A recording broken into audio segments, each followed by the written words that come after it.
The quantum array shouldn't have picked up anything at all in that frequency. Dark matter was supposed to be silent, invisible, untouchable. Yet there it was, pulsing like a heartbeat in the void. Dr. Autumn Blackwood yanked off her noise-canceling headphones and played the signal through the lab's speakers, letting the eerie rhythm fill the room. Pulse, pulse, pulse. Silence. Pulse, pulse. Her colleagues at the Atacama Deep Space Observatory had written it off as instrument malfunction, space debris, or the dozen other rational explanations that scientists reach for when confronted with the impossible. But Autumn had spent the last decade studying patterns in quantum noise, and this was anything but random.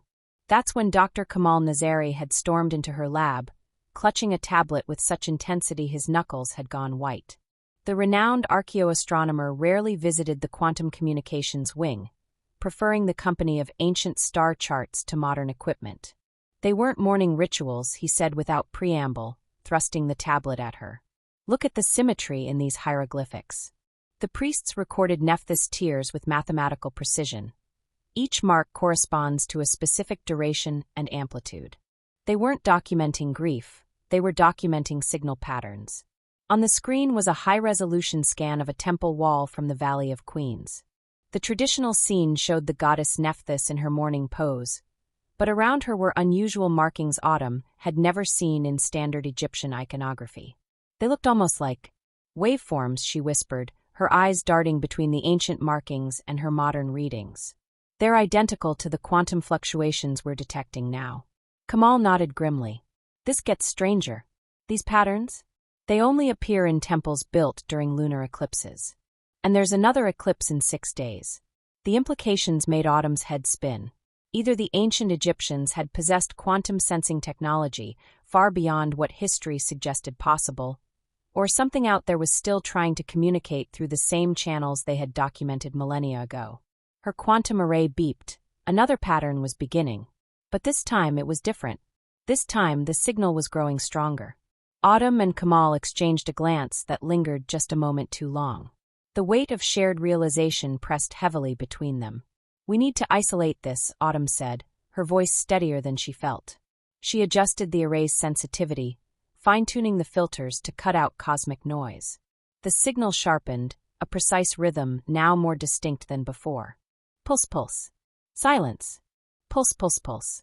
Silence. It's a sequence, Kamal said, leaning in closer. His eyes narrowed as he traced an invisible pattern in the air. Wait, let me map this against the hieroglyphics. He grabbed a stylus and began sketching rapidly on his tablet, overlaying the signal's rhythm with the markings on Nephthys temple wall. The match was uncanny. Each pulse corresponded exactly to one of the waveform glyphs surrounding the goddess in her mural. It's a language, Autumn murmured, creeping into her voice. A quantum language. But who or what is speaking it? Kamal frowned, tapping the screen furiously. This isn't random. It's like a message, but incomplete. If the Egyptians were documenting these signals, they must have had some way to interpret them. Or they were responding to them, Autumn countered, her thoughts racing. Think about it. These temples built during lunar eclipses. What if those were their way of amplifying the signal, creating some kind of resonance? A chill crept over her. The implications were dizzying. Was the ancient world part of a dialogue with something beyond Earth? And were they being drawn back into the conversation? The quantum array beeped again. The signal had intensified further, now accompanied by faint harmonic tones, almost melodic in their complexity. Autumn shivered as the tones resonated through the lab, stirring a visceral unease. We need to alert someone, she said, her voice edged with urgency. The observatory, the institute. No. Kamal's tone was firm, his expression unreadable. Not yet. If we report this, it'll be buried in bureaucracy, or worse, classified. We need to understand it ourselves first. Autumn hesitated, but the logic in his words was undeniable. Okay, she said. Then we decode it. Together. Kamal nodded, his face softening just slightly. We'll start with the temple inscriptions. If the patterns repeat across multiple sites, it might give us a cipher. And the signal? Autumn asked, glancing at the quantum array, which was now flickering like a restless heartbeat. We keep recording it, Kamal said. And we wait for the eclipse. The next 5 days passed in a blur of frantic work. Autumn and Kamal combed through every archive they could access, cross-referencing hieroglyphic inscriptions with lunar eclipse dates, quantum signal patterns, and even ancient myths. They uncovered unsettling consistencies. Temples aligned to celestial phenomena, inscriptions that seemed to predict modern quantum frequencies, and faint whispers of stories about gods returning through light and shadow. By the night of the eclipse, they were exhausted but no closer to understanding the source, or purpose, of the signal. As the moon darkened in the sky, Autumn and Kamal stood in the control room, watching the quantum array's output in tense silence. The signal had grown exponentially stronger as the Earth's shadow crept across the lunar surface.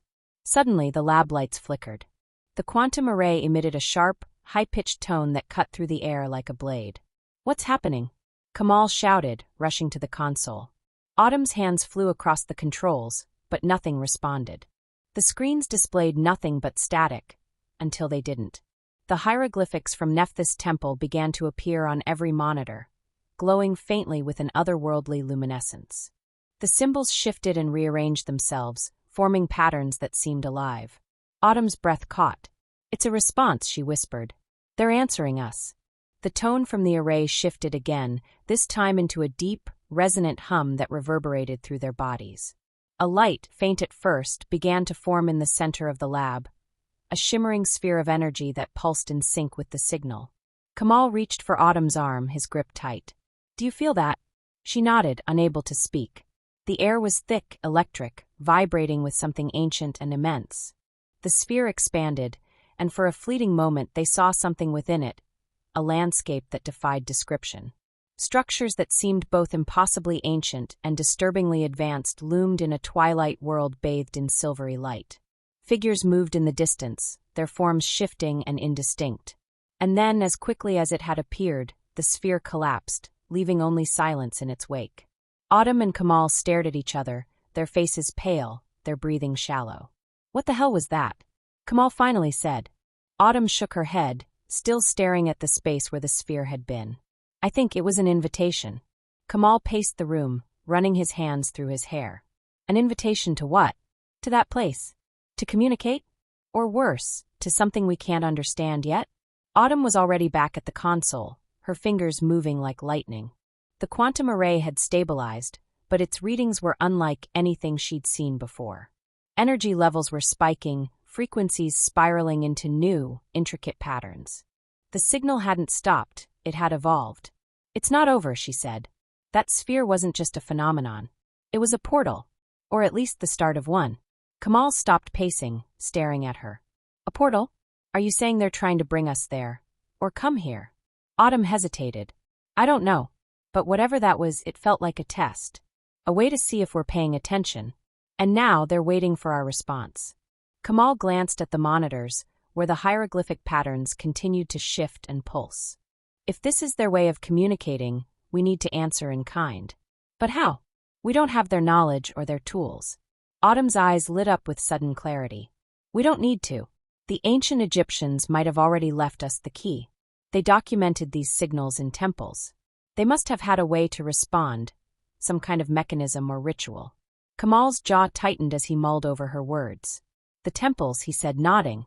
"The alignment during lunar eclipses, the hieroglyphs. Everything was tied to resonance. If we can replicate their conditions, we might be able to send a signal back," Autumn finished.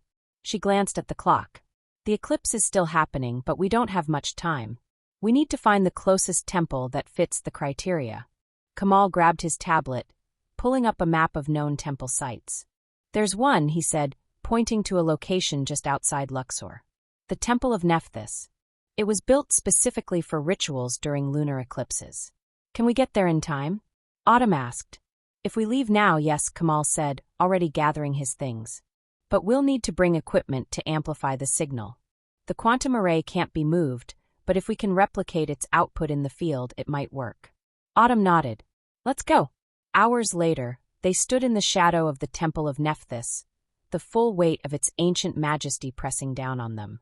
The eclipse was nearly at its peak, the moon bathed in a deep red glow. The air was heavy, charged with an almost tangible energy. Autumn and Kamal worked quickly, setting up a makeshift array using portable quantum amplifiers and signal generators. They placed the equipment near the temple's central altar, where the hieroglyphic waveforms were carved into the stone. As the final connections snapped into place, Autumn activated the system. The equipment hummed to life, emitting a low, steady tone that resonated through the temple like the echo of a forgotten song. The hieroglyphs on the altar began to glow faintly, their carved lines illuminated by an ethereal light. Kamal's breath hitched. It's working. The tone from the array shifted, aligning itself with the glowing glyphs. A pulse rippled through the air, and the same shimmering sphere of energy they'd seen in the lab began to form above the altar. This time it was larger, more stable. Autumn stepped closer, her heart pounding. The sphere's interior was clearer now, revealing a vast expanse of alien terrain. The structures they'd glimpsed before were more distinct, their surfaces adorned with glyphs similar to those in the temple. Figures moved within the sphere again, closer now, almost recognizable. One of them turned, its form tall and elegant, its face obscured by a shimmering veil of light. It raised a hand, a gesture that felt deliberate, almost welcoming. "They're waiting," Autumn said, her voice barely a whisper. Kamal swallowed hard. "For what?" "For us to step through," Autumn said, the realization hitting her with the force of a tidal wave. "That's the invitation. It's not just communication, it's contact." Kamal hesitated, his mind racing. "We have no idea what's on the other side, Autumn. This could be a trap.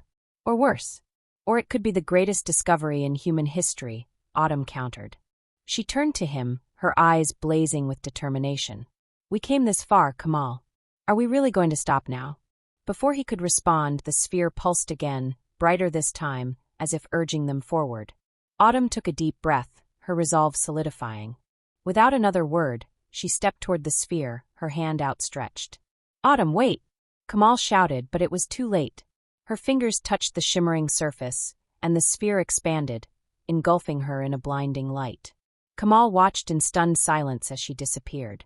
The sphere pulsed one final time, then began to collapse. Kamal had only seconds to decide. With a deep breath, he ran forward and followed her into the light. The transition was instantaneous and overwhelming. Kamal felt as though he was both falling and floating, his body stretching and compressing in ways that defied physics. The blinding light dimmed, and the air grew heavy with an unearthly hum. When his vision cleared, he found himself standing on a surface that looked like polished obsidian, stretching infinitely in all directions. Autumn was there, a few steps ahead, staring wide-eyed at the horizon. The alien structures they'd glimpsed through the sphere were now towering around them, massive monoliths of shimmering material that seemed to pulse with life. Strange symbols crawled across their surfaces like living hieroglyphs, shifting and rearranging in rhythmic patterns. "Are you okay?" Kamal asked, his voice shaking as he approached her. She nodded, but her eyes didn't leave the landscape. "I think so. But where are we?" Kamal scanned their surroundings, his scientific mind racing to make sense of what he was seeing. The air was dense but breathable, carrying a faint metallic tang. Above them, the sky was a deep, shifting gradient of colors, with no discernible sun or stars. "I don't know," Kamal admitted, his voice hushed. "But it's not Earth. That much is certain." Before they could process further, a sound like a low chime echoed through the space. The figures they had seen through the sphere began to emerge, stepping toward them with an otherworldly grace. They were tall, their forms humanoid but subtly alien, with elongated limbs and luminous skin that shimmered like liquid metal. Their faces were obscured by veils of light, yet their presence radiated an undeniable intelligence. One of them stepped forward, raising its hand in the same gesture they'd seen earlier. Autumn and Kamal instinctively froze, unsure of how to respond. The being tilted its head, as if studying them, and then the glyphs on its body began to glow. A soft, melodic hum filled the air, and the hieroglyphs on the nearby monoliths responded, lighting up in a cascade of symbols. Autumn gasped. "It's the same pattern, the quantum signal." "They're communicating," Kamal said, his voice barely above a whisper. The hum grew more complex, resolving into a series of tones and pulses that matched the signals they had recorded on Earth. The being gestured toward the monoliths, and suddenly, the symbols shifted again, this time into familiar shapes. "It's," Autumn blinked, her breath catching. "It's Egyptian. They're using hieroglyphs." The symbols formed a coherent message, their meaning clear even without words. "Welcome." You have heard the call. You seek knowledge. Kamal felt a chill run down his spine. They've been waiting for someone to understand their signal. Autumn stepped forward cautiously. We heard it. We followed it. But, who are you? Why reach out to us? The being's glyphs shifted again, the light on its body pulsing in sync with the response. We are the keepers of the veil. Your ancestors understood the harmony of the universe. They glimpsed the threads of existence, but could not cross them. You have inherited their legacy. Now you stand at the threshold. The veil, Kamal murmured, his mind racing. The Egyptians must have called it the Duat, the realm of the gods. They thought they were connecting to the divine, but they were reaching across dimensions. Autumn turned back to the being. What happens now? What's beyond the threshold? The glyphs shimmered, forming a new message: knowledge. Unity. Ascension. But also risk. The veil binds realities together. Crossing it changes all who do so. Will you proceed? Autumn and Kamal exchanged a glance. The magnitude of the choice was staggering. They had come seeking answers, but the implications of stepping deeper into this unknown were terrifying. Kamal hesitated. If we proceed, can we return? The glyphs flickered, their meaning both cryptic and clear, perhaps. If you remain unchanged. Autumn took a deep breath, her resolve firm. We've come this far, Kamal. We have to see this through. Kamal clenched his fists, his mind warring between caution and curiosity.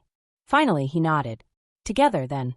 The being stepped aside, gesturing toward an archway that had materialized in the distance, its edges glowing with the same pulsating light.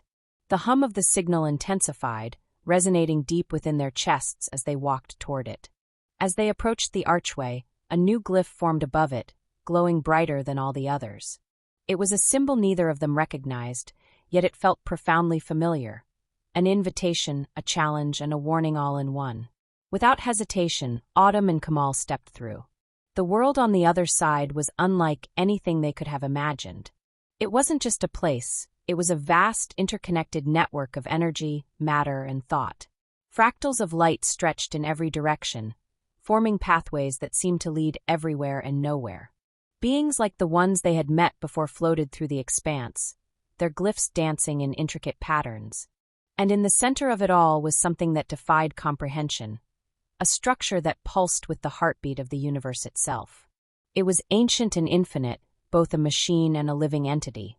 Its purpose was clear in the patterns etched across its surface. Autumn's voice was barely audible as she whispered, "It's the Nephthys Network." Kamal nodded, awestruck. The Egyptians weren't just preserving knowledge. They were preserving a connection. This is what they were trying to reach. As the enormity of their discovery sank in, a new glyph appeared in the space before them. You have crossed the veil. What you choose to take back will shape the fate of your world. Autumn and Kamal realized they had not just uncovered the past, they had been entrusted with the future. The glyphs floated before Autumn and Kamal, pulsating with a rhythm that seemed to sync with their own heartbeats. The vast network around them shimmered, alive with possibilities, but the message was clear. Their actions here would have consequences. Shape the fate of our world, Kamal repeated, his voice barely above a whisper. What does that even mean? Are we supposed to bring back this knowledge? Share it, or keep it hidden? Autumn stared at the glyphs, her mind racing. If the ancient Egyptians understood this and left clues for us to follow, they must have believed humanity could handle it. But the world is different now. This kind of knowledge could unite us, or destroy us. The luminous being that had guided them stepped closer, its glyphs rearranging into a new message. Knowledge must be earned, not given. To understand is to transform. The path forward lies within you. The light around them dimmed slightly, and an image appeared, a vision of Earth. At first, it was vibrant, teeming with life and progress. But then fractures appeared, conflict, greed, destruction. The vision split in two.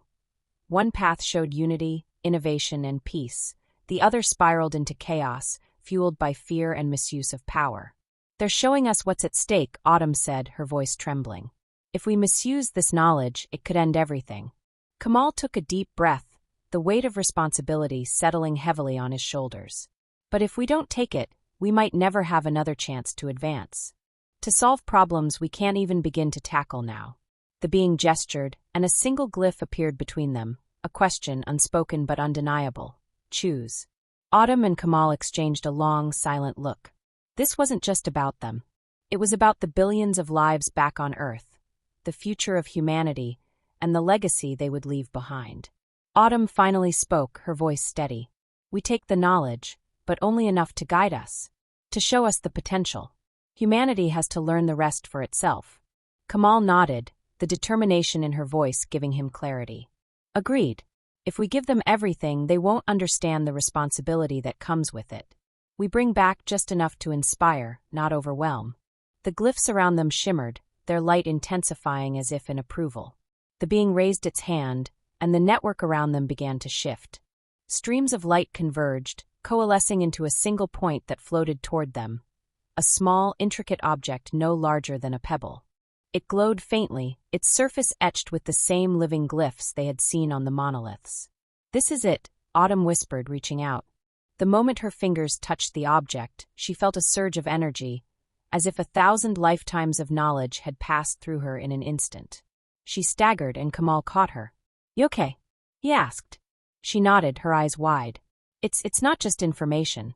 It's a guide, a seed of understanding. The being stepped back, its glyphs forming a final message: return. The veil will remain open, but only to those who seek wisely. The space around them began to dissolve, the network fading into a cascade of light. Autumn and Kamal felt themselves pulled back, the same sensation of falling and stretching overtaking them.